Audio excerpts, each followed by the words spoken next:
Tak a máme tu túto nádhernú C4 Corvettu z roku 93. Je to 40. výročnica vlastne. Prevedení s automatickou prevodovkou, klasická LT1 507. Auto globálne ako také je veľmi pekné, ale má tam samozrejme že pár nedostatkov. Tuto sa maličko lúpe clear coat na prednom nárazníku, nejaké maličké ťukance od kamienkov, trošku vyfedované svetla, ktoré by si zaslúžili preleštiť. Ale viac menej ako auto má veľmi slušný lak, určite by mu prospelo ho trošičku preleštiť, ale nie je to nič strašné, je maličko, možno vidieť v tom slnečku také škrabančeky, takže určite sa dá z toho spraviť, ale veľmi pekný lak. Kolesá sú s miernou oxidáciou u týchto C4 a u týchto diskov to býva bežná vec, ale na tomto kusku tým, že má nabehané len niečo cez 50 000 mil je toho naozaj málo. Tu som ešte postrel jeden škrabanec, ktorý bol. Tu sa to niekto snažil aj zatierať. Čo sa týka nejakého toho celkového stavu zadného nárazníku, minimálne škrabancov na ňom vidím. Sú jemné dentiky po bokoch. A nemáme to prasknuté tuto pri špezetke, kde častokrát, keď sa nacúva, to praskne. Takže toto je, dá sa povedať, v dosť peknom stave. No a čo sa týka interiérovo, tak stavu toho interiéru ako celkovo ako takého, auto mi príde veľmi tuhé, pevné, solidné vo vnútri. Takisto keď sa chytím tých door panelov, má to ešte všetko solidnú tú formu, není to nejakým spôsobom, tie dvere nie sú vybuchané, ani nejak zle sa nezatvárajú, naozaj je vidieť na tom aute, že má len tých 50 000 mil a nebolo to častokrát otvárané. Sedačka je trošičku, dá sa povedať, ošuchaná, má tu nejaké proste škrabančeky a je potreba to určite k dokonalosti nejako doladiť, ale volant je krásny, neosahaný, nemá žiadne poškodenia, naozaj ešte cítiť pôvodnú štruktúru, není to vyleštený volant alebo niečo podobné.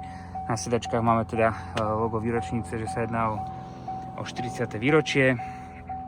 Čo nefunguje je ručná brzda, respektíve je veľmi slabá, zaberá až hore, takže určite odporúčame skontrolovať na novo dozadu k brzdám.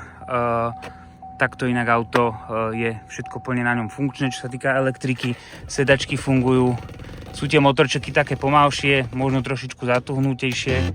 Takže po násadnutí jediné, čo nám tu svieti, je Passive Keyless Entry a to je z dôvodu toho, že nemáme od toho auta ovládač na diaľkové zamykanie a to spôsobuje, že nám vlastne zobrazuje túto hlášku. Ten diaľkový ovládač samozrejme sa dá objednať, teda 50 000 mil, 856. Tento plastikový dekor alebo trim má nejaké jemné škrabančeky, je originálny, nebol nikdy menený.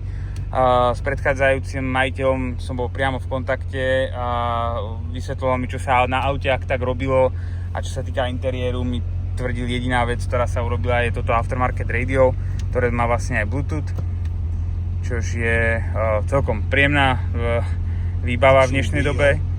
Hrá to celkom aj tiež dobre, basy to má slušné, výšky sú horšie. A dá sa tam naparovať aj Bluetooth telefón, takže to má určite obrovskú výhodu. No a tu máme klasickú klimatizáciu, klimatizácia funguje, všetko ako má. A čo sa týka teda nejakých ostatných vecí, tu máme užívateľský manuál, okná nám fungujú všetky. A idú aj celkom rýchlo. Stropnica je pekná, nepoškodená. Môžeme si otvoriť kufor a ukázať si, ako to tam vypadá.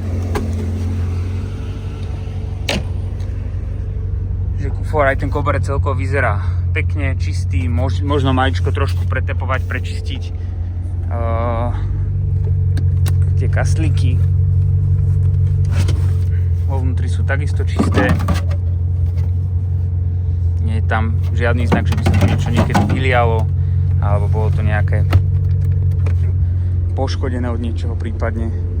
Takže naozaj pekný zachovalý stav. Spolujazdcová strana tiež veľmi solidná. Ten door handle, tapacír, okno. Tie gumy vyzerajú tiež celkom solidne, nie sú úplne nové, ale nie sú sprachnené a rozpadnuté. Ten práve na nastúpenie tiež solidný, čistý. Sedačka nám funguje. Máme ešte nejaké dokumenty, veci, registrácia od pôvodného majiteľa. No a ja zmiením asi tak všetko spodvoskovo. Tiež veľmi solidné.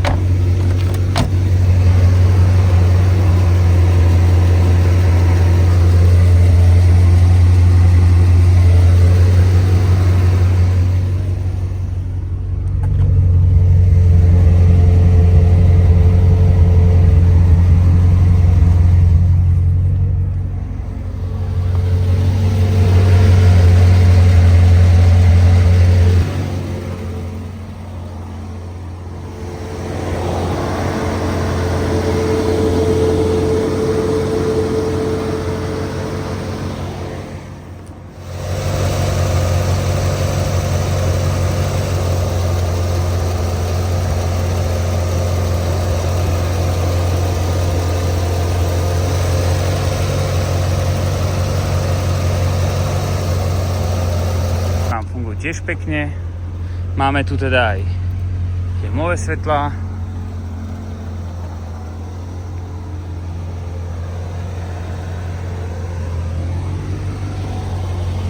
Takže z tej elektrickej výbavy je všetko plne funkčné, dokonca aj tempomat. Na aute som teda absolvoval cca 100 mil z Orlanda až sem dole k nám do Sarasoty. Auto išlo naozaj nádherne. Spravil nejakú spotrebu, keď som dotankoval, vypočítal to nejakých 8,5 litra. Takže celkom slušná hodnota na to, že sa jedná o 5.7.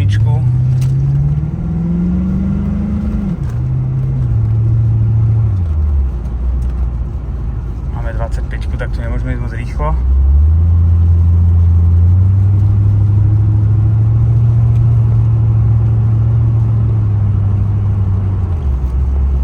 Autičko ide naozaj veľmi hladúčko, rovno. Brzdy pri zabrzdení netrasú, ani auto nikdy neťaha do strany. Takže je to naozaj veľmi príjemné auto, pekné.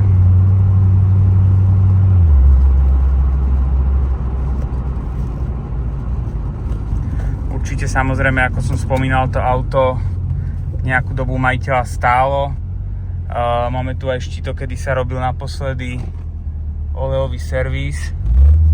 A to bolo niekedy v roku 2023. Takže určite odporúčame.